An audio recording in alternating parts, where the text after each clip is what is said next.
Jesús, la sangre de Jesús y un nuevo corazón. Solo de Jesús, la sangre de Jesús, que nos recuerda, nos esfuerza. Solo de Jesús, la sangre de nosotros, y nos sanado, y nos amado, mi Dios. Solo de Jesús, mi Dios, que Dios en la tormenta yo nombra nunca cambiarás, no importa dónde estés, en tus manos están todas mis lágrimas, el mismo serás, no importa dónde estés. Que tu espíritu me guíe sin fronteras, más allá de las barreras, ahora que me llames, tú me llevas más allá de lo soñado, y de los pasos que hemos llevado, mis gracias. Que tu espíritu me guíe sin fronteras, más allá de las barreras, ahora que me llames, tú me llevas más allá de lo soñado, y de los pasos que hemos llevado, mis gracias. Que tu espíritu me guíe sin fronteras, más allá de las barreras, a donde tú me llames, tú me llevas más allá de lo soñado, y de los pasos que hemos llevado, mis gracias. Esta obra, que continúa con el tomo número 1, es el tomo número 2 de la vida de Jesús desde el contexto cultural judío, una síntesis de la historia de Jesús en su bello ministerio a través de los 4 evangelios.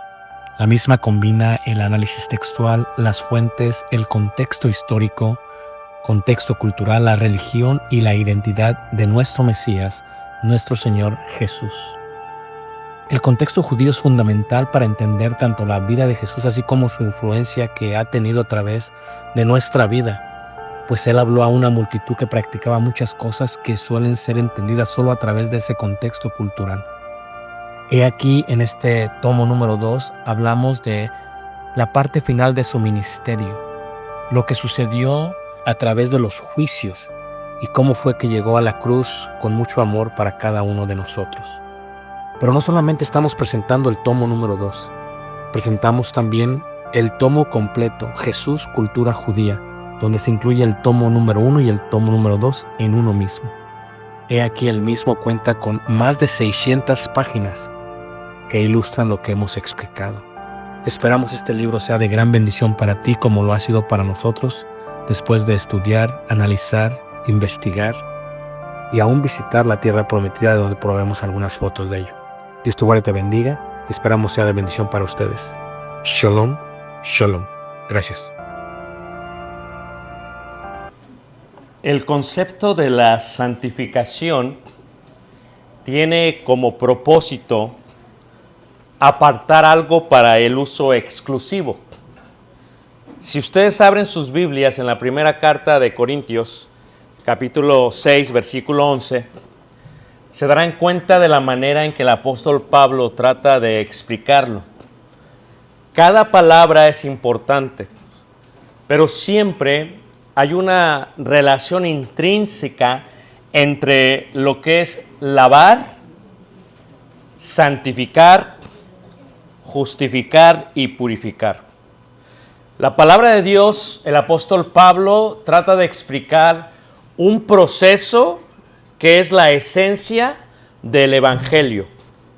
Esto es creer, arrepentirse, ser sumergido en las aguas y nacer a una vida nueva. Y entonces él dice así: y esto erais algunos. En el contexto se habla de la práctica del pecado, o como veíamos ayer, hamartía o quejatao. Y esto erais algunos mas ya habéis sido lavados, vean la unidad que tiene el ser lavados, ya habéis sido santificados, y el proceso es, al lavarse una persona, se santifica. Ya habéis sido justificados, lo cual es anular o absolver el castigo o la condena, en el nombre del Señor Jesús, por el Espíritu de nuestro Dios. Una de las cosas que entendíamos el día de ayer es que cuando alguien nace, está en completa unidad con la deidad, está en vida. Pero el pecado, veíamos, lo que hace es que lo mata, porque la paga del pecado es ¿qué?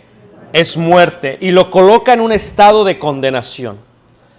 El Evangelio lo que hace es que toma a esa persona que ha pecado, que está en estado de condenación, y lo que hace tanto el agua como la sangre es que no solamente lo justifican, sino que lo redime y que también lo purifica.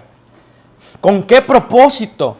Para que en ese momento, en el bautismo, en la inmersión en el agua, esa persona resucite a vida nueva y esa persona entre en el estado de santidad o santificación.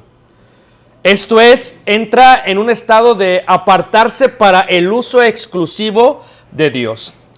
Y cuando se dedica constantemente a la santificación, que es la voluntad de Dios, esa persona puede llegar al concepto de la consagración y después automáticamente recibirá la glorificación por parte de Dios. Cuando vemos la palabra santificación, debemos de ver la diferencia entre lo que es santo y consagrado. Esto es, la palabra santificación viene de una palabra griega que se define como algo apartado para lo sagrado, para el uso exclusivo de lo sagrado o de lo divino. La palabra nace, y el concepto que Pablo está explicando en la carta de Corintios es el concepto de la palabra hebrea apartado. Esto es kadesh, que viene de la raíz kadosh, para el uso exclusivo de Cristo. Es la idea general. Esto es, cuando una persona se santifica por medio del Evangelio, esa persona ha sido apartada del mundo para el uso exclusivo de Dios. Ese es el concepto de la palabra santificación. Pero luego hay una palabra más importante, la cual es la palabra consagración. Y la palabra consagración viene del hebreo malei. Esto significa llenar, cumplir, completar, en este concepto, rebosar y satisfacer. Esto es que cuando nosotros somos apartados del mundo para el uso exclusivo de Dios, empezamos el proceso de la santificación.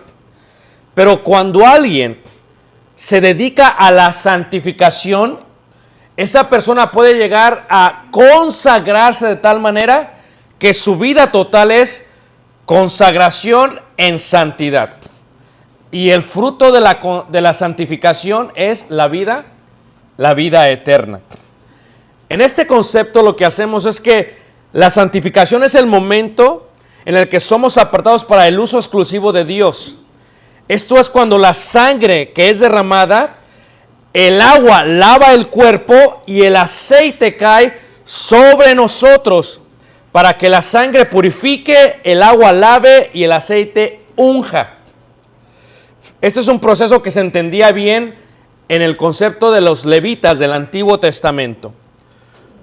Toda la oblación, esto es, la ofrenda del fruto de la tierra, iba amasada con aceite, pero no se podía presentar a menos que la misma trajese la sangre de un sacrificio. La consagración va más allá, porque lo que hace la consagración es que es la santificación donde somos vaciados de nuestra antigua forma de vivir, pero en la consagración encontramos llenarnos de la vida que Dios quiere que tengamos. Esto es, no todo el que llega a ser santo se consagra. y lo que Dios quiere de nosotros es que nos consagremos. Por lo tanto, el concepto de la palabra Kadosh se ve automáticamente en el Antiguo Testamento. Desde el momento que el sumo sacerdote entra al lugar santísimo a ofrecer, ¿qué lleva consigo? Normalmente lleva el concepto de lo que es lavarse en la fuente, ungirse con aceite y dar la sangre para que la sangre misma le permita tener una relación con lo divino o con Dios. Porque tiene que haber sacrificio y derramamiento de sangre para la justificación, como veíamos ayer, sin la cual no es posible llegar al concepto de la santificación. Así que cuando ellos sacrificaban, lo hacían con ese propósito, pues sacrificio es sabak, de la palabra hebrea, lo cual indica quitar la vida o derramar la sangre, ¿verdad? Y la sangre, como veíamos, es necesaria para que una persona sea justificada. Una vez justificada, esa persona puede ser santificada. Sin la justificación no puede haber santificación. Por eso los sacerdotes tenían que ofrecer siempre un holocausto, derramar sangre, y entonces después se podían lavar en la fuente para entrar a la presencia de Dios. Tú y yo tenemos que ser justificados para después ser lavados. Ese es el concepto que habla Pablo. Esto erais algunos antes, pero ya habéis sido lavados, ya habéis sido santificados, ya habéis sido ¿qué? Justificados. Cuando se ofrecía el sacrificio o la ofrenda, bien pues podía llegar a ese concepto. Pero luego viene una palabra muy interesante que se encuentra en Romanos capítulo 12, versículo 1. Romanos 12, versículo 1, donde habla del concepto de la santificación unida con la idea general de lo que es el sacrificio. Romanos capítulo 12, versículo 1, menciona esta palabra que es importante. Dice ahí, Romanos 12, versículo 1, dice: así que, hermanos, os ruego por las misericordias de Dios, que presentéis vuestros cuerpos en sacrificio, ¿qué? Vivo, santo, agradable a Dios, que es vuestro culto, ¿qué? Y ahí viene esta palabra tan importante, la palabra lógica, o en griego lógicos, racional, que indica que necesitamos el cerebro, la lógica, para poder adorar a Dios y preservar la santificación que tuvimos cuando fuimos lavados en las aguas del bautismo, de tal manera que con la lógica, con la razón, con el culto racional, porque todo empieza aquí, para que de esa manera podamos no solamente llegar al concepto de la santificación, pero llegar al concepto de la consagración.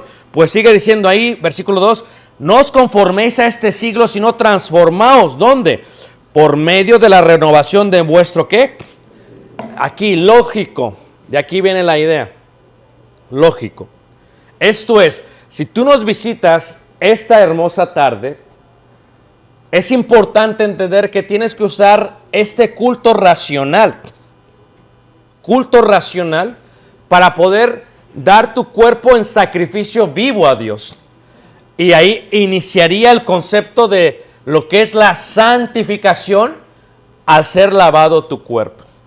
Pero Pablo lo que tiene en mente en primera carta de Corintios capítulo 6, si vamos ahí por un momento, tiene en mente cómo es que una persona vive antes de ser santificado y después de ser santificado. En primera carta de Corintios capítulo 6, versículo 9 en adelante, se menciona el concepto de la vida antigua y la vida nueva. Esto es, desde que tú entraste a la juventud, tu culto racional, tu razón, tu mente, ha servido a aquello que no era sagrado, sino que era inmundo. A las tinieblas en este concepto. Y entonces la iglesia de Cristo en Corinto, como dice en su introducción, a los corintios que habían sido llamados a ser ¿qué? Santos. O sea, todos aquí los que han sido bautizados han sido santificados. Pero muchos, aunque hemos sido llamados a ser santos, no practicamos la santidad. Y sépase que sin la santidad es imposible ver a Dios. Seguid la paz y la santidad, sin la cual no es posible ver a ¿quién? A Dios. Entonces, ¿qué es lo que dice aquí? 1 Corintios 6, versículo 9, dice, ¿no sabéis que los injustos, o sea, después de venir a traer la justificación por la gracia de Jesús, si decidimos hacer lo que no es sadoc, lo que no es justo, no heredarán el reino de Dios? No erréis, ni los fornicarios, ni los idólatras, ni los adúlteros, ni los afeminados, ni los que se echan con varones, ni los ladrones, ni los avaros, ni los borrachos, ni los maldicientes, ni los estafadores heredan el reino ¿de qué? De Dios. Esto es, tú y yo, la vida que teníamos antes estaba rodeada de esto o de otros pecados, de otros jamartías o quejataos. En este concepto, una vez que uno viene al evangelio y lo obedece, dice Pablo en el versículo 11, y esto erais algunos, o sea, antes servíamos a ello, servíamos a las adicciones, a las pasiones desordenadas del cuerpo, a aquello que estaba enterrado en una vieja manera de vivir. Pero dice Pablo, y esto es algunos, pero ya habéis sido lavados, uno, y ya habéis sido ¿qué? Santificados. Lo que Pablo tiene en mente es el concepto de lavarse y purificarse, de apartarse. Y tiene el concepto judío. Por eso a veces los griegos no entendían muy bien el concepto de Pablo. Cuando Pedro escribe su carta, su epístola, dice, ni él mismo dice, es que es muy difícil de comprender a Pablo. Pero es que Pablo era la crema innata del conocimiento de la ley de Moisés. Era un abogado, como decíamos ayer. Él sabía la ley de Moisés. Y traducirla o poderla transmitirla a gente que nunca ha leído el Antiguo Testamento. Y tristemente en la iglesia somos muy débiles en el Antiguo Testamento. Por eso a veces no comprendemos la esencia del Nuevo Testamento. Pues es complicado. Pablo está explicando el proceso de la santificación de la cual pasaba el judío para poderse presentar a Dios. Esto es, ellos sabían que Dios estaba en el templo, en Jerusalén, en el monte Moría, específicamente en el lugar santísimo. La presencia de Dios, la luz de Dios estaba ahí. Y para que ellos se pudieran presentar a Dios, después de vivir en un mundo que estaba contaminado, tenían que pasar por lo que ellos conocían como los lugares donde se lavaban, los lavados o los bautisterios. En hebreo se dice mikvaot. El mikvaot es un bautisterio por el cual el judío pasaba y al pasar se santificaba para poderse presentar a Dios. Y esto está conectado con la ley de Moisés. Ya que vivían en un mundo, normalmente se contaminaban constantemente. En Marcos capítulo 7, versículo 1 al 4, habla acerca de este proceso cuando Jesús habla en cuanto a las costumbres y tradiciones de los ancianos. Y dice así, Marcos 7, 1 al 4, me enfoco en un versículo solamente. Dice, y volviendo de la plaza, si no se lavan, no comen, y otras muchas cosas hay que tomaron para guardar, como los lavamientos de los vasos de beber, y de los jarros, y de los utensilios de metal, y de los lechos. ¿Por qué? Porque el judío entendía que él, viviendo en el mundo, se ensuciaba, se contaminaba. Y ahora tenía que apartarse del mundo para entrar a la presencia de Dios, al templo, y entonces santificarse y poder estar dignamente delante de la presencia de Dios. Esto es, ellos se podían contaminar por quienes se relacionaban. Si tú ves el Evangelio de Juan, por ejemplo, cuando Jesús decide no tomar un camino de judíos, sino un camino de gentil, desde la parte de Galilea hasta la parte de Jerusalén, decide pasear por Siquem, o por lo que se conoce como Samaria. Y cuando llega al pozo de Jacob, se encuentra con una mujer, ¿qué? Samaritana. Y la mujer samaritana se sorprende que Jesús hable con ella, porque el judío se contaminaba hablando solamente con una persona que fuese birracial como la samaritana o gentil. No le podían hablar porque se contaminaban. Y como iban al templo, si hablaban con ellos ya no podían entrar al templo porque tenían que vivir en santificación. Con quien hablabas hacía que te contaminaras, hacía que fueses injusto. No solamente por eso los judíos se contaminaban, también se contaminaban según lo que ellos comían. Por ejemplo, aquí en Matamoros les gusta mucho la carne de res, amén. Y comen muy bien, buenos cortes, buenos tacos, todo muy rico.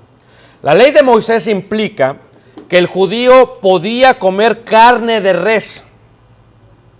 Esto es, las patas que estuvieran hendidas de los animales. Si no estaban así, no la podían comer.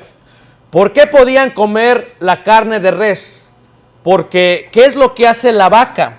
¿Qué es lo que hace el becerro? ¿Qué es lo que hace el toro? ¿Quién vivió en rancho, hermanos? ¿Quién creció en rancho? Bueno, decía nuestro maestro que la Biblia fue escrita para la gente del rancho.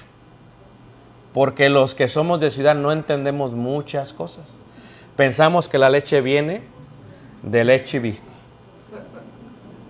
Ahora, normalmente la vaca mastica, lo pasa, lo regresa, lo mastica, lo pasa, lo regresa, lo mastica. Cuando íbamos manejando hacia la parte de Bath en Inglaterra la semana pasada, pasamos por unos campos donde había unos cerdos color rosa increíblemente gordos. La diferencia entre el cerdo y la vaca no solamente es el precio. Cualquiera te invita a comer tacos al pastor o de trompo. No cualquiera te invita a comer tacos de corte, sirloin. Amén. Ahí se encuentra ello. Lo barato y qué, y lo caro. Pero ¿por qué el cerdo no lo podían comer? Porque era considerado un animal impuro. Lo que comían los judíos los hacía injustos o impuros o inmundos. Por lo tanto, no comían cerdo. ¿Por qué? Porque el cerdo lo que le pongas se lo come. Para que visualicen esto de mejor manera, mi abuelo tenía un rancho y cuando íbamos al rancho tenía un baño. El baño estaba afuera de la casa como se acostumbraba en aquellos tiempos. Y el baño no tenía techo, se veían los árboles. Yo siempre que entraba al baño veía arriba por si alguien me estaba viendo. Luego, el baño no tenía un drenaje propio. O sea, se le echaba agua para que se fuese. Como cualquier niño curioso de 6, 7 años, siempre me causaba curiosidad dónde se iba el agua y todo aquello que había comido. Y entonces, una vez decidí ir atrás. Y cuando fui atrás me di cuenta que estaba el cieno y estaban todos los cerdos. Y se estaban alimentando muy bien de lo que habíamos comido. Luego mi abuelo tenía la costumbre de decir, mijo, ¿qué animal quieres que matemos? Porque vamos a pasar algunos días de fiesta. Después de lo que vi se me hacía muy difícil comer cerdo. Pero qué rico es el cerdo, hermanos. Levante la mano a quien le gustan las carnitas de cerdo. Ahí están los inmundos. No. O sea, en la ley de Moisés, ya no es así hoy, Pero ¿a quién le gusta el chicharrón? Levante la mano. La cochinita. Muy bien. Entonces, esto no lo podían, porque esto los hacía inmundos, injustos. La comida también hacía ello. ¿Por qué? Porque la diferencia entre la res y el cerdo es que el cerdo no mastica, se traga todo. Lo que le des se come. Y luego te lo comes, ¿qué? Tú. Si tú vas a Israel, nosotros cuando vamos a Israel, una vez íbamos y estábamos cerca del valle de Jezreel, y le digo a la gente, había una tienda que estaba sobre la tierra con columnas de concreto. Y era creo que la segunda vez que iba y le dije a la guía que nos llevaba, le digo, Ruth, y le digo, ¿por qué esa tienda está arriba de las columnas de concreto? Me dice, Ricardo, te voy a decir, ven, come here. La razón por la cual está así es porque ahí venden tocino. Le dije, bacon, o sea, dice, no, no puedes decir. Una hermana en el hotel, porque había un chef que estaba haciendo esos huevos omeletes, Llegó, era de Ciudad de México la hermana, y le dice al chef, le dice, buenas tardes, ¿me puedo dar unos huevitos con jamón? Y le empezó a gritar al chef porque entendió jamón. Y la hermana me grita, Ricardo, le digo, ¿qué pasó? Le digo, es que le pedí, le digo, no digas, porque lo vas a contaminar. Así de estrictos son. Y entonces como venden tocino ahí, lo levantan, porque la ley dice que no puedes venderlo en la tierra. Vean el concepto. Porque lo que comen también lo contaminan. O sea, ¿con quién se relacionan? Los contaminan. Pero hay otra cosa que los contaminaba también para no poder entrar al templo, era el concepto de lo que es la enfermedad. Como por ejemplo la enfermedad de la lepra. La ley de la lepra decía que cuando alguien estaba enfermo, estaba contaminado. Y que solamente lo podían identificar ciertas personas. Se mostraba a través de la hinchazón, la erupción, la mancha blanca y la piel llegaba a ser como lepra. El sacerdote identificaba y categorizaba a esa persona como una persona enferma de lepra y por lo tanto esa persona no podía entrar porque estaba inmunda, estaba sucia. Estaba sucia. Esa fue la enfermedad que cayó sobre aquella que estaba hablando de Moisés. ¿Se acuerdan ustedes, hermanos? Siempre es una mujer. ¿Amén, hermanas? Hace rato sí, amén, hermano, y ahorita ya no me dijeron amén. ¿Qué resulta, hermanos? La ley de la lepra hacía a una persona impura, según Levíticos. Por lo tanto, tenían que vivir fuera y luego, cuando se identificaba, tenían que quemar su vestido por la lepra porque podía ser, ¿qué? Contaminada y solamente el sacerdote lo tenía que identificar. Por lo tanto, la lepra, la enfermedad también los hacía que no podían entrar en presencia de Dios. Pero, número 4, la otra cosa que hacía que una persona fuese inmunda o injusta, que requería ser lavada, que requería ser santificada, purificada, era el propio pecado. Y supimos lo que es pecado en cuanto al concepto del ejército. La ley de Moisés decía entonces lo siguiente. Levíticos 11:36 dice así: con todo, la fuente y la cisterna donde se recogen aguas serán ¿qué? Limpias. ¿Para qué? Levíticos 15:13. Cuando se hubiere limpiado de su flujo el que tiene flujo, contará 7 días desde su purificación y lavará sus vestidos y lavará su cuerpo en aguas ¿qué? Corrientes. ¿Y será qué? Limpio. Ese es el concepto que tiene Pablo. Pablo es, para que me entiendan los corintios, que es una ciudad que se encuentra a 2 horas manejando de Atenas, en Grecia, el día de hoy, tiene que explicarles en pocas palabras que ellos ya habían sido santificados, ya no podían vivir en el pecado. Es un concepto antiguo. Si alguien estaba sucio, estaba contaminado, tenía que lavar sus vestidos, pero tenía que lavar su cuerpo en aguas corrientes. Pero hay un problema con Israel. En Israel solamente el 2% de la tierra tiene agua. El 2%. Ustedes se quejan de que aquí estamos en la Venecia del Norte cuando llueve en Matamoros. Pero allá solamente el 2%. La guerra que tienen es con agua. Si ven el mapa, solamente está el lago del Ule, el lago de Galilea, el río Jordán, pero el mar muerto no se puede utilizar porque tiene muchísima sal. Entonces, ¿cómo le hacen ellos para purificarse? Para santificarse, para poder entrar en presencia de Dios. Siguiendo la ley de Moisés, dijeron, tenemos que hacer algo para ello. Número 1, necesitamos agua, lo cual no hay. Número 2, el agua tiene que ser corriente. ¿Cómo le hacemos? O sea, agua con vida, agua viva. Agua que caiga del cielo, agua que vaya en un río. Porque en la mentalidad judía lo que decían es que cuando el agua está sentada, el agua está ¿qué? Muerta, tiene que tener vida. Lo que hicieron para solucionar el problema es que colocaron una cisterna y colocaron agua. El problema con el agua es que sigue estando ¿qué? Muerta. Así que pensaron algo, dijeron, vamos a hacer un mikvaot, un bautisterio. Y lo que vamos a hacer es que vamos a colocar el mikvaot de un lado, el agua del otro lado, pero vamos a colocar un tesoro o un tinaco para que me entiendan en términos mexicanos.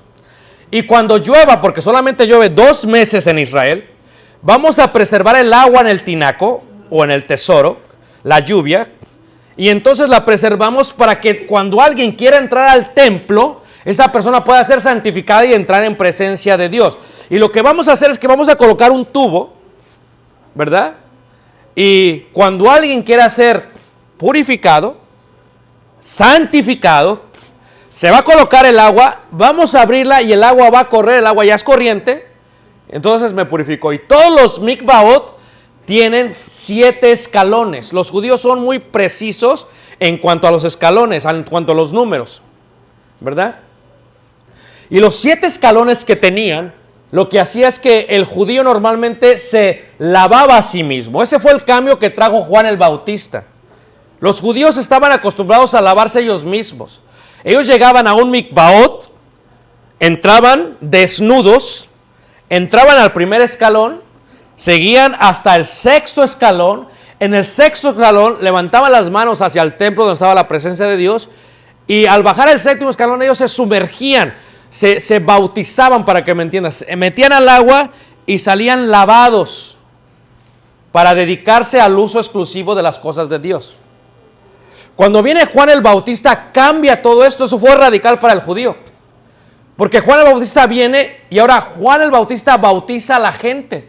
Eso no era dado. Normalmente se bautizaba uno a sí mismo, y Juan el Bautista cambia eso.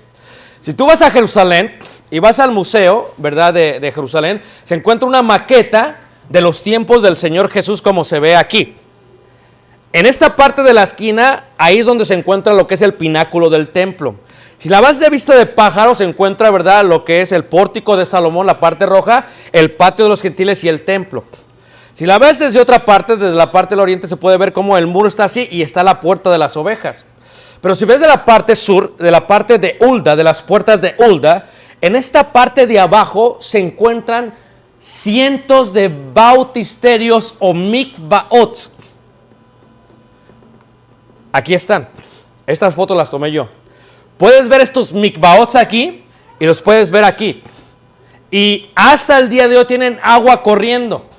Llueve en Jerusalén, que se encuentra a gran altura, y debajo del templo se encuentran cisternas y corren y se filtra el agua, y las aguas corren y llegan a los mikvaots o bautisterios.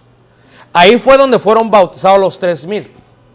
Es el lugar donde podían bautizar a tanta gente. Entonces llegaba el judío, y si el judío quería presentarse a Dios para el uso exclusivo de Dios o santificarse, lo que el judío tenía que hacer es que tenía que entrar. Y fíjate, es interesante porque entras por un lado, hay un pequeño borde en los escalones, y luego sales por el otro lado. Si cuando va saliendo, va entrando otro judío y tocan el hombro, tienes que volverte a regresar porque ya te contaminó. O sea, así de estrictos eran en cuanto a ello. Aquí podemos ver en Qumran este bautisterio, y se puede ver de esta manera especial. Este sí tenía 14 pasos, que era lo doble. Una comunidad, los esenios que vivieron esa parte, de donde se cree era Juan el Bautista por la similitud de sus prácticas. Entraban y ¿qué? Y salían. Una vez que salían, podían presentarse ante Dios para el uso exclusivo de Dios. Si no sales, y cuando salían lavados, se ponían ropas blancas. Entraban por la puerta de la derecha, no por la de la izquierda, porque pues entra por un lado y sale por otro lado. Y subían, y entonces podían adorar a Dios y estar en presencia del Señor. Estando en los bautisterios de la parte sur del templo, se camina aproximadamente unos 25 a 35 minutos para subir. Levantan las manos, se ponen el vestido blanco después de haberse lavado, van caminando, y ese es el concepto del cual habla el salmo que escribió David. Cuando levanta los ojos, ¿verdad? Como dice el salmo, dice: alzaré mis ojos a los montes, alzaré mis ojos a Jehová. El concepto es: vengo desde muy lejos. Jerusalén está rodeado de 7 montes, y el monte del medio, la corona de los montes, es el lugar donde está la presencia de Dios. No podían entrar si no se lavaban. No podían servir si no se lavaban. ¿Qué es lo que Pablo está diciendo en Corintios y por qué lo trae en este concepto? Porque tú y yo, si tú nos visitas esta hermosa tarde, quiero decirte que tú y yo hemos pasado por ese proceso. Esto es, ¿qué es lo que nos contamina? A veces las relaciones con los demás. Pablo lo dice cuando habla de una parte de los poetas griegos y dice: Las malas conversaciones corrompen ¿qué? Las buenas costumbres. Esto es, tal vez tú no sabías que al entrar a la juventud y al asociarte con los amigos del barrio, de la comunidad del vecindario, ibas a pecar, pero pecaste. Y aunque lo hayas hecho en ignorancia, lo hermoso de leer la palabra de Dios es que Dios con su luz te deja ver lo desnudos que estamos. Y tal como pasa con una manzana, la relación con los demás, uno se va contaminando a través del pecado. ¿Cuándo pecaste al entrar en la juventud? ¿Cuándo pecaste mientras ibas creciendo? ¿Cuánto pecaste cuando llegaste a ser adulto? No puedes entrar a la presencia de Dios, al uso exclusivo de Dios, a menos que haya un proceso de santificación. Al igual que los judíos, también con lo que absorbemos, con lo que comemos, la comida del mundo que tú has tenido te ha contaminado. En palabras del apóstol Juan, en la primera carta de Juan, en el capítulo 2, habla acerca de cómo es que uno puede comer del mundo. Y dice así, primera carta de Juan 2:15, no améis al mundo ni las cosas que están en el mundo. Si alguno ama al mundo, el amor del Padre no está en él.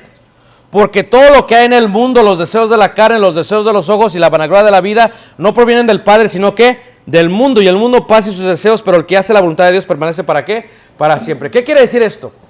Que cuando tú, con tus ojos, te comías al mundo, con tu paladar te comías al mundo, cualquier doctor te lo dice. Qué rico es el chicharrón, pero no es saludable. Pero ¿acaso cuando te estás comiendo el chicharrón, a poco no te lo estás saboreando? Toda la grasa que te comes. Y estás como, qué rico está el chicharrón. Qué rico está el cerdo. Sin saber lo que comió. He aquí, el mundo es así. En tu vida has disfrutado del placer del mundo, del sabor del mundo, y te ha gustado. Porque es bueno para la carne. Pero el que siembra para la carne cosechará ¿qué? Corrupción. Por lo tanto, cada que comías del mundo sin darte cuenta, te estabas contaminando. Y no te habías dado cuenta de eso. El salmista lo explica de esta manera en Salmos 32, 3 al 5. Tomo solo una parte de ello. Mientras callé, se envejecieron mis huesos. En mi gemir todo el día, porque el día y de la noche. O sea, el concepto es, comías y no sabías que te estabas enfermando. ¿Recuerdan en cuanto a la lepra? O sea, lo que comías te enfermaba. El apóstol Pablo habla a los corintios y les da la exhortación y les dice, cuando uno viene a participar de la cena, a veces uno viene y dice, ya está viviendo tanto en el pecado, que hay algunos que están enfermos y otros que duermen. La enfermedad es como la lepra. En Hawái hay 8 islas. Bueno, hay más, pero las reconocidas son 8 islas. Hay una isla a la cual yo fui con mi esposa que se llama Molokai. Molokai está entre Oahu y Maui. Y cuando vas a esta isla donde no hay mucha gente, a mí me encanta la historia y antes de llegar a un lugar siempre leo toda la historia. Esta isla era utilizada hace algunos años para los leprosos.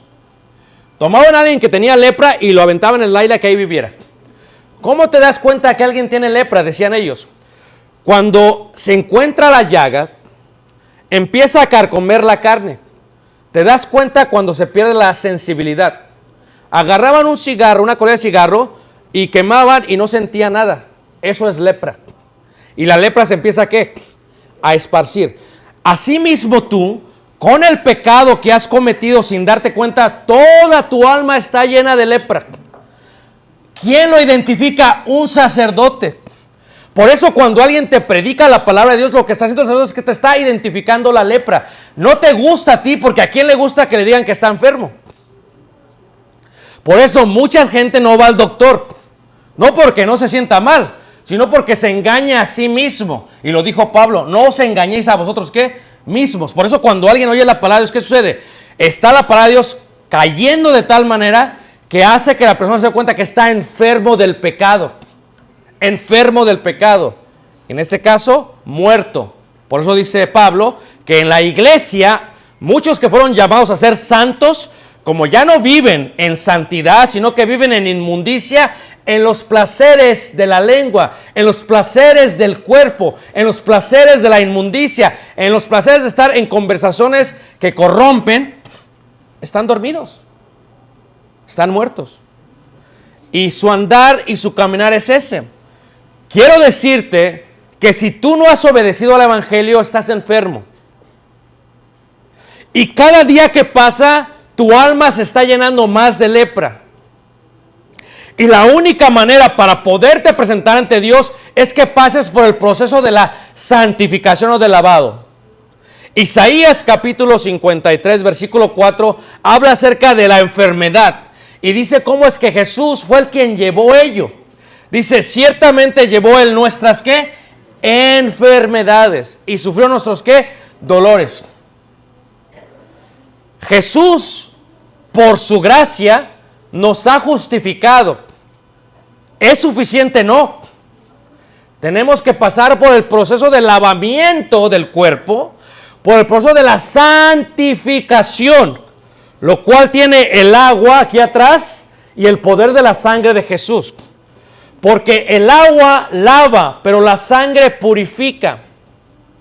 Ese es el concepto que se encontraba en el Antiguo Testamento. Agua, sangre y aceite de olivo. Es lo que está diciendo Juan en primera carta de Juan capítulo 5.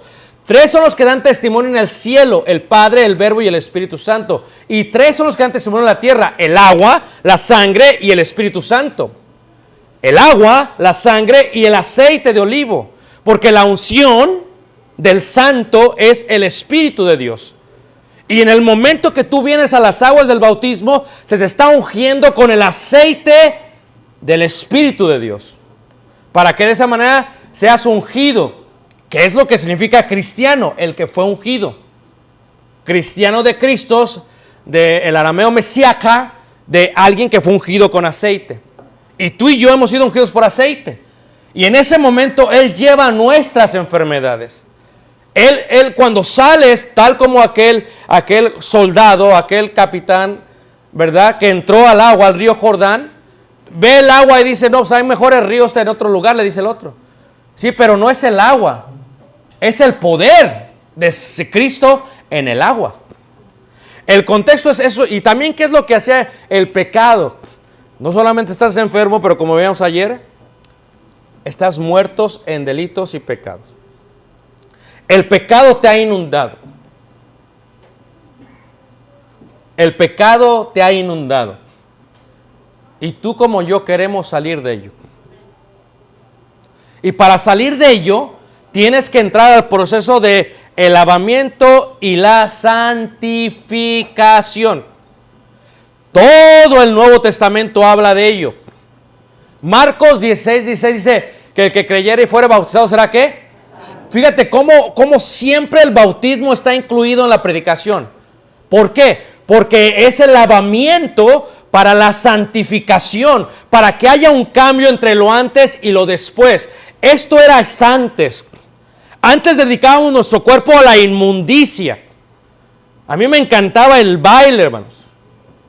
Me encantaba el baile. Yo ponías a Los Ángeles ahí desde Iztapalapa y hablo de los azules. A mí me encantaba el baile, hermanos. Es difícil. Tal vez a ti sea otro pecado. Pero si tú has jamartía o quejatao, si tú has hecho algo contrario a la voluntad de Dios, aunque lo hayas hecho en ignorancia, necesitas ser santificado. Ahí dice la palabra de Dios, ¿verdad? Que aquellos que creyeron fueron ¿qué? Bautizados. La pregunta es esta, cuando entiendes contexto cultural judío. Oye, ¿qué habrían pensado aquellos que subieron al templo? Ya habían sido lavados en los mikvaot abajo. Ya son. Pero ¿qué dice Pedro? No. ¿Qué haremos? ¿Arrepentidos y qué? O sea, ¿por qué hace eso? En la idea judía es, pero si me acabo de lavar, sí, pero eso es todo bautismo. Este no es un bautismo a cada rato que vengas. Es un bautismo para toda la vida. Es un solo bautismo, un solo Señor, una sola fe. Sepa ciertísimamente toda la casa de Israel que aquel que habéis crucificado, Dios la ha hecho Señor y ¿qué? Y Cristo. Por eso se compugieron. ¿Qué hacemos? Tú te preguntas, ¿qué hago? pues tienes que obedecer. ¿Por qué? Porque tienes pecado, porque estás enfermo, porque has disfrutado del mundo y porque has estado en las relaciones incorrectas. Eso es lo que decía Pablo. Esto erais algunos de vosotros, mas ya habéis sido lavados. Se tiene que lavar para santificar. Sin lavar no hay santificación. Ya habéis sido justificados. Eso es lo que dice Tito en capítulo 3, en el versículo 3 al 5. Cuando le habla Pablo a Tito en la isla de Creta, ¿verdad? Una de las islas más bellas de Europa. Dice Tito capítulo 3, versículo 3 al 5, dice: porque nosotros también éramos en otro tiempo insensatos, rebeldes, extraviados. Fíjate cómo dice: yo era rebelde, yo era insensato. ¿Qué es insensato, hermanos? La palabra griega viene de la idea de sin seso, sin cerebro. O sea, alguien te predica la palabra de Dios. No, yo no necesito nada. Yo no necesito a Jesús. Yo estoy bien con Dios. Eras un insensato y eras rebelde. Porque tú sabes que crees en Dios. Y tú sabes que necesitas el bautismo. Y tú sabes que... Pero eres insensato. No os engañéis a vosotros mismos. Dios no puede ser, ¿qué? Burlado. Todo lo que el hombre se eso también, ¿qué? Y dice... esclavos de concupiscencias y deleites diversos, viviendo, dice ahí, en malicia y envidia, aborrecibles y aborreciéndonos nosotros. Dice: pero cuando se manifestó la bondad de Dios nuestro Salvador y su amor para con los hombres, nos salvó, no por obras de justicia que nosotros hubiéramos hecho, dice ahí, sino por su misericordia, por el lavamiento, dice ahí, ¿de qué? De la regeneración y por la renovación en el Espíritu, ¿qué? Santo. Acá se renovó. Aceptaste. Es lo mismo que hace el médico cuando te da los resultados y te dice que estás enfermo. La palabra de Dios te dice el día de hoy que estás enfermo. La palabra de Dios te dice hoy que has sido injusto. Ignorabas, pero ya sabes. Y ahora se requiere agua. Por eso el libro de Apocalipsis habla de esa agua de vida que fluye desde el cielo. ¿Sabes tú que cuando Jesús estaba sentado en la puerta del Nicanor hablando con los discípulos, debajo de la tierra corría el agua de la cual estaba mencionando? Y ellos lo entendían. A veces se puede escuchar. Y les dice a ellos que si creían, correrían debajo de ellos, de dentro de ellos, ríos de ¿qué? A eso se refiere, hermanos. Pero Apocalipsis dice: después me mostró un río limpio de agua de vida, resplandeciente como cristal, que salía del trono de Dios y del Cordero. Cuando tú vienes a la santificación, el agua de vida viene desde el cielo y te va a santificar. Eso es lo que dice ahí. Si tú ves Apocalipsis capítulo 22, lo que dice ahí la palabra de Dios en cuanto a esto, habla acerca de este lavamiento del agua de vida. Apocalipsis 22, versículo 14 dice: bienaventurados los que lavan sus ropas para tener derecho del árbol de la vida y para entrar en las puertas de la ciudad. Esto solamente se entiende en contexto judío. ¿Quieres entrar a Jerusalén? ¿Quieres entrar a Jerusalén? ¿Quieres subir al templo y estar en presencia de Dios? No puedes a menos que te laves las ropas y el cuerpo. Eso es lo que está diciendo Pablo. Para que tú entres al cielo, para que tú y entremos al cielo, es necesario lavarnos aquí antes de entrar por la puerta. Por eso Apocalipsis dice eso: no es posible si no lo haces. Lo que para ellos era esto del mikvaot, lo que para ellos era esto, para nosotros es Cristo. Desde su trono, del trono y del Cordero, fluye un río de agua de vida que cae hacia la tierra. Y cuando uno cree en Jesús como el Hijo de Dios, y cuando uno reconoce y se arrepiente de todo lo que ha hecho y uno le confiesa, uno puede ser santificado en las aguas del bautismo. Así, tal y como lo hacían ellos, esto correspondía al concepto del bautismo. Cuando yo llevo a la gente allá y entramos en un mikvaot, porque hay varios, en Corazín hay un mikvaot, todas las sinagogas tienen mikvaots. Y les explico, así se hace, porque visualmente nunca se les olvida a los hermanos. Le digo: ¿ves dónde está el templo? Levantas las manos, ¿verdad? Y decían a Dios. estamos, en hebreo, claro, decían, nos estamos preparando, oh Jehová, para entrar a tu presencia. Y para entrar a tu presencia, ahora estoy lavando y estoy purificando mi cuerpo para ser digno de estar en tu presencia. Es el concepto que decía David. Para mí es mejor un día en tus atrios que 1000 días fuera, ¿qué? De ellos. Es un concepto no solamente de santificación, sino de consagración. Y tú precisamente estás ahí. Tú estás tan cerca del agua, tan cerca del proceso. Tú necesitas la santificación para hacer ello. De otra manera no podrás recibir las vestiduras blancas. Por eso lo explica bien Pablo en Gálatas. Los que habéis sido bautizados estáis revestidos en Cristo Jesús. Está hablando del templo. El concepto es el templo. Sales del agua, se te da una vestidura, ¿qué? Blanca. Y cuando tú salgas del agua, tienes una vestidura que te da Cristo, que es blanca. ¿Y ahora qué tienes que hacer? Tratar de no manchar tus, ¿qué? Tus vestiduras. O sea, dedicarte en santificación, ¿para la qué? Para la consagración. Es un proceso sencillo, pero es un proceso muy importante. Todos tus pecados, todo lo que hayas hecho, tenemos un Dios que cree en una segunda oportunidad. Dios te dio la primera oportunidad y la has desperdiciado. En la primera oportunidad que Dios te dio, estuviste con tus amigos. Te indujeron a hacer cosas y vicios que tal vez tú no querías. Te enseñaron cosas promiscuas. Tal vez te hicieron adicto a algo. Venimos contaminados. Tal vez probaste el mundo. Sea poquito, sea mucho, te ha contaminado. Ellos que creían que solamente con tocarse a uno que estaba contaminado, estaban contaminados. Pues tal vez has probado el mundo. Los deseos de los ojos. Tal vez eso es lo que has hecho. O tal vez estás enfermo. Y cada día que pasas sin Cristo Jesús te enferma más de tal manera que eres insensible. Hay gente que ya no siente el pecado. Lo toca y no lo siente. ¿Por qué? Porque está leproso. Es la lepra, es la enfermedad que está sobre ellos. El pecado te ha contaminado. Y la paga del pecado es muerte. Y lo que está diciendo Pablo es eso. Para los que ya somos cristianos, no podemos andar viviendo en el pecado. Porque esto éramos algunos antes de. Nosotros ya somos el templo de Dios. En nosotros mora el Espíritu, el don del Espíritu, ¿qué? Santo. Por lo tanto, no podemos dar este cuerpo a servidumbre del pecado. Más bien, todo este cuerpo y todos los miembros de este cuerpo tienen que dedicarse totalmente a la santificación.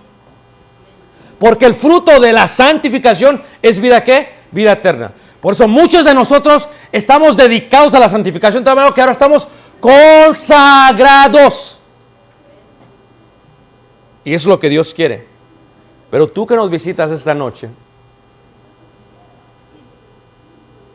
tienes la gran oportunidad de pasar por el proceso de la santificación.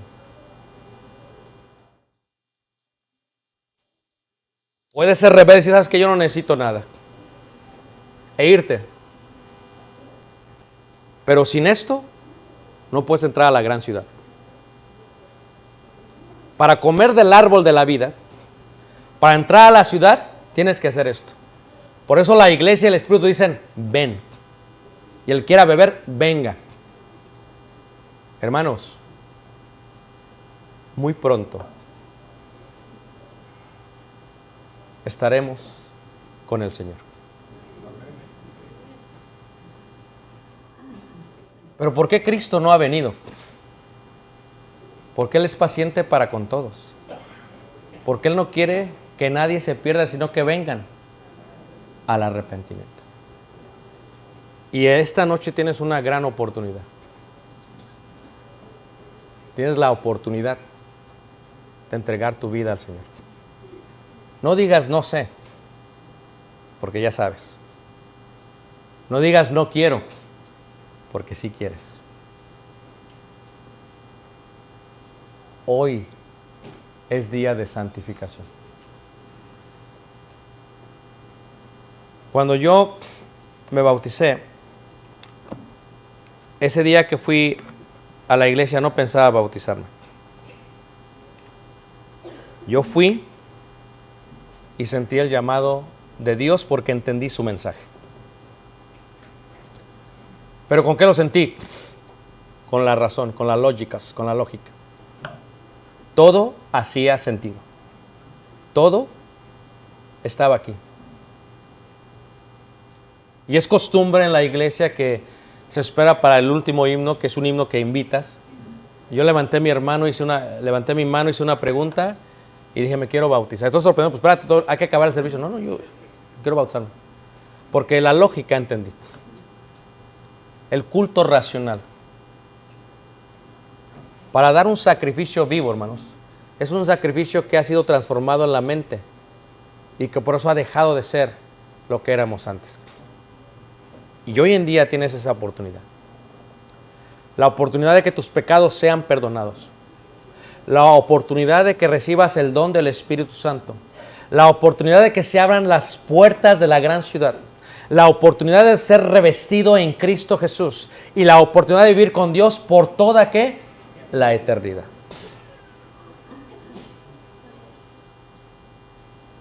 ¿Por qué es hoy? El rabino le daba su clase a los discípulos y les dijo que tenían que arrepentirse un día antes de morir. Y bien uno dijo, levantó la mano y dijo, pero ¿cuándo sé que voy a morir? Por eso tienes que arrepentirte hoy. Porque no sabemos si mañana vamos a ¿qué? A morir. ¿Y hoy es día de qué? De salvación.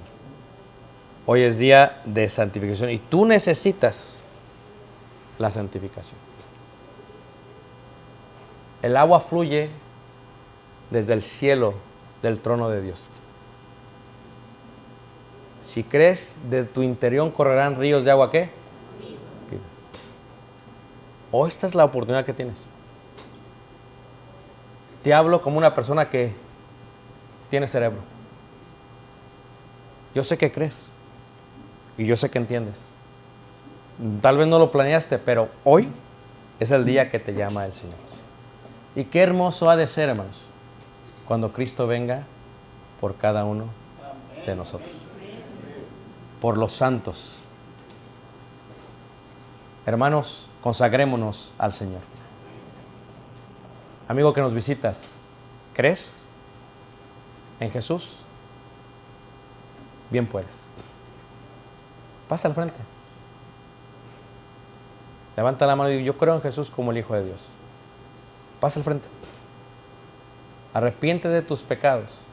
Confiésale delante de todos. Lava tu cuerpo en el agua. Purifica tu cuerpo en la sangre. Y sea ungido por el Señor en su Espíritu Santo. Hoy es día de salvación. Vamos a ponernos de pie, vamos a cantar un himno de invitación y te invitamos. Ven a Jesús. Hoy es día de salvación.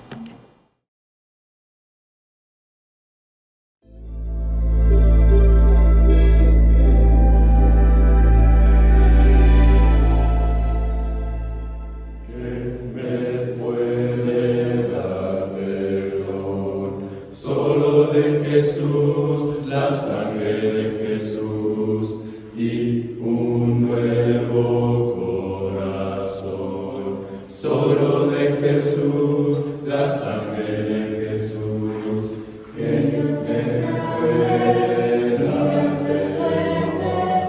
Solo de Jesús, la sangre de nosotros y nos sanará, y nos sanará.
Esta obra, que continúa con el tomo número 1, es el tomo número 2 de la vida de Jesús desde el contexto cultural judío.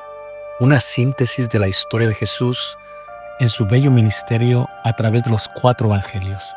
La misma combina el análisis textual, las fuentes, el contexto histórico, contexto cultural, la religión y la identidad de nuestro Mesías, nuestro Señor Jesús. El contexto judío es fundamental para entender tanto la vida de Jesús así como su influencia que ha tenido a través de nuestra vida, pues Él habló a una multitud que practicaba muchas cosas que suelen ser entendidas solo a través de ese contexto cultural. He aquí, en este tomo número 2, hablamos de la parte final de su ministerio, lo que sucedió a través de los juicios y cómo fue que llegó a la cruz con mucho amor para cada uno de nosotros. Pero no solamente estamos presentando el tomo número 2, presentamos también el tomo completo, Jesús, Cultura Judía, donde se incluye el tomo número 1 y el tomo número 2 en uno mismo. He aquí, el mismo cuenta con más de 600 páginas que ilustran lo que hemos explicado. Esperamos este libro sea de gran bendición para ti como lo ha sido para nosotros, después de estudiar, analizar, investigar y aún visitar la tierra prometida, de donde probemos algunas fotos de ello. Dios te guarde y te bendiga. Esperamos sea de bendición para ustedes. Shalom, shalom. Gracias.